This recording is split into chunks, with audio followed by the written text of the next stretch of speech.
продукты жеткизели. И машина, кайсы машина коюлуп атат, кимдин машинеси, ага канча солярка бензин кетет.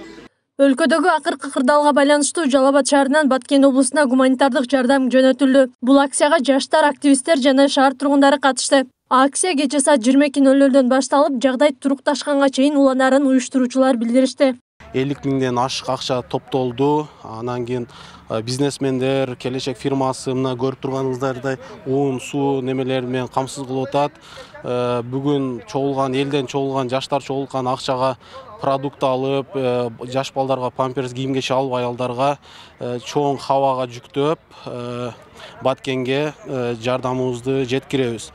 Ушу менен эле бүгүнкү күн менен эле бүтүп калбайт. Мындай учурда Жалал Абад облустук казыятынын аялдар бөлүмүндө четте калган жок. Алар Баткен облусундагы аялдар жана балдарды моралдык жактан колдоо үчүн ал жака баруу ниетин билдиришти. Алар эми баардыгы бир жерде отурат, бир жакшы сөз укпай атышат, баардыгы паника менен отурушат, шоковой состоянияда. Ошого буюрса биз ушу Жалал Абадтын жаштары менен чогуу барып, ошо эжелерибизге, апаларыбызга Аллах Тааланын сыноосу жана бул ыйык күндөрдө бул сыноону биз бирге жеңип кетебиз. Биз сиздер менен биз деген жакшы бир демилгелүү сөздөрүбүздү кошуп келелик деген моралдык колдоо көргөзөлүк деп турабыз буюрса. Ошондой эле Жалал Абад шаарындагы Береке базарында иштеген жарандар дагы Баткен облусуна 100 000 сомдук гуманитардык жардам жөнөтүштү. Анда тамак-аш, дары-дармек жана керектүү буюмдар салынган. Основной картошка, пияз, макарон, күнүмдүк керектелүүчү товарлар бар. Жаш балдарга памперс, азыр дары-дармектер бар.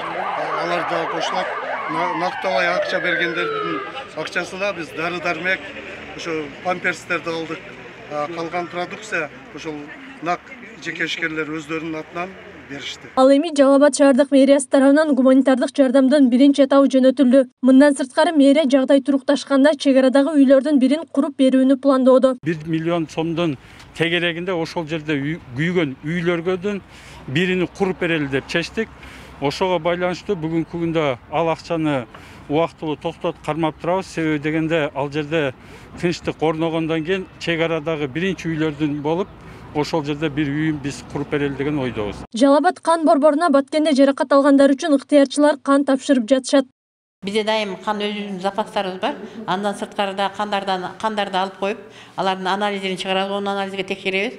Analizleri tekşerip, barını dayardap koyuyoruz. Eğer gerek olsa biz şu Batken oblasına şu kandı jönötөбүз. Azırınca 15 adam taşırdı, dağı gelişet. Geçe 29 aprelden tarta Баткен облусуна гуманитардык жардам берүү акциясы уюштурулган.